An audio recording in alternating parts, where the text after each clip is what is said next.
Saudi আরবের আভা শহরের তরুণ আহমেদ আল হারবি এমন এক উদ্ভাবন করে বসেছেন যা রীতিমতো তাক লাগিয়ে দিয়েছে। কৃত্রিম বুদ্ধিমত্তা ব্যবহার করে তিনি একটি সাধারণ গাড়িকে অত্যাধুনিক প্রযুক্তিতে রূপান্তর করেছেন। গাড়ি চালানোর জন্য এখন আর প্রথাগতভাবে স্টিয়ারিং হুইল ধরার প্রয়োজন নেই।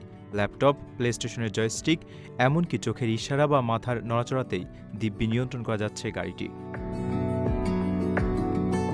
সংবাদ মাধ্যম আল আরাবিয়ার একটি প্রতিবেদনে আহমেদ আল হারবির এই অভাবনীয় উদ্ভাবনের গল্প তুলে ধরা হয়েছে।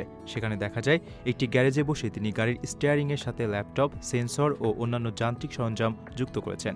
ড্যাশবোর্ডে বসানো ক্যামেরার মাধ্যমে চালকের চেহারার নড়াচড়া পর্যবেক্ষণ করে এই এআই সিস্টেম। চালক যেদিকে মাথা ঘোরান বা যেদিকে চোখ বন্ধ করেন, গাড়িটি সে অনুযায়ী ডানে বা বাঁয়ে মোড় নেয়।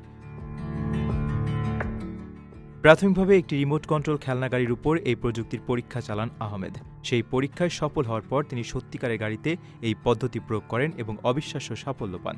পুরো সিস্টেমটি নিখুঁতভাবে চালানোর জন্য তিনি গাড়ির ভেতরেই একটি মিনি সার্ভার স্থাপন করেছেন, যা কৃত্রিম বুদ্ধিমত্তার যাবতীয় কমান্ড পরিচালনা করে এবং গাড়িকে স্বয়ংক্রিয়ভাবে চলতে সাহায্য করে।